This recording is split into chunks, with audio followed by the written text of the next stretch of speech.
अयोध्या में महर्षि रामायण विद्यापीठ ट्रस्ट की ओर से आयोजित हुए श्री विष्णु सर्व शांति महायज्ञ के समापन समारोह में मुख्य अतिथि के रूप में मुख्यमंत्री योगी आदित्यनाथ शामिल हुए, जहां उन्होंने वैदिक मंत्रोच्चार के बीच हवन कुंड में आहुतियां दी। इस दौरान कई संत भी शामिल हुए। कार्यक्रम के दौरान मुख्यमंत्री योगी आदित्यनाथ ने मंच पर संबोधित करते हुए कहा कि आज अयोध्या से जुड़ने पर विश्व मानवता गौरव की अनुभूति करती है। अयोध्या सूर्यवंशियों की राजधानी है। राम विष्णु के महत्वपूर्ण अवतार हैं, जिन्होंने अयोध्या में जन्म लेकर संपूर्ण विश्व को मानवता का ज्ञान दिया है। उन्होंने कहा कि साल 2017 में जब दीपोत्सव का आयोजन किया गया तो कई देशों की रामलीलाएं यहाँ आई थीं। इसमें इंडोनेशिया की रामलीला भी थी, जिसके पात्र मुस्लिम थे। थाईलैंड, कंबोडिया और लाओस की परंपरा भारत से प्रभावित है, इसलिए वहाँ रामलीलाओं का मंचन कोई आश्चर्य नहीं। लेकिन इंडोनेशिया के मुस्लिम कलाकार रामायण की परंपरा से जुड़े हैं। इन कलाकारों को हमने मुख्यमंत्री आवास पर बुलाया और पूछा कि आप कलाकार हैं या भावना से इससे जुड़े हैं। कलाकारों ने बताया कि राम के साथ हमारा आत्मीय संबंध है। राम हमारे पूर्वज हैं और हमारे पूर्वजों ने किसी वजह से अपनी उपासना विधि बदली होगी, लेकिन पूर्वज नहीं बदला करते।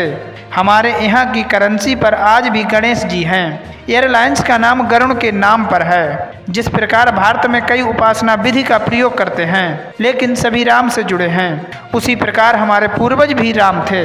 दरअसल इस महायज्ञ का आयोजन नोएडा में स्थित महर्षि वैदिक परिसर में 17 से 27 नवंबर तक आयोजित हुआ था। धर्म के जो लक्षण हैं वह अगर किसी एक जगह मिलते हैं तो वे मर्यादा पुरुषोत्तम भगवान श्री राम में मिलते हैं। इसलिए राम और धर्म ये अलग अलग हो ही नहीं सकते, एक दूसरे के पूरक हैं। और इन दोनों में किसी एक के गुण को हम ले लें, किसी एक के लक्षण को ले लें तो मान लें यही धर्म है या यही राम है। और यही तो राम की विशेषता है, यही हमारी सनातन धर्म की भी विशेषता है।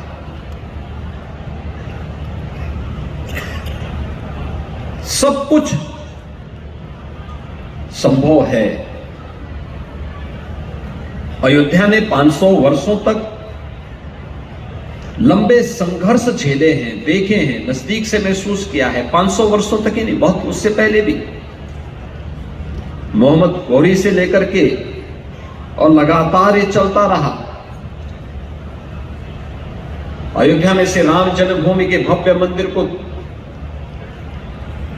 अपवित्र करने का पहला कार्य यहां पर मोहम्मद गौरी के आने के पहले भी हो गया था। सालार मसूद गाजी ने किया था। उसके उपरांत समय समय पर ये हमले होते रहे। हमारी भावनाएं और हमारे भावों को कुंद करने का प्रयास होता रहा, लेकिन अयोध्या भी कभी चुपचाप नहीं बैठी।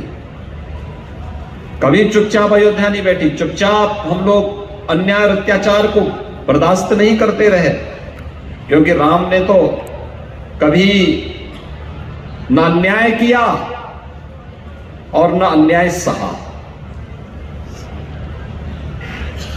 यानी हम अधर्म भी नहीं करेंगे और अधर्म भी नहीं सहेंगे।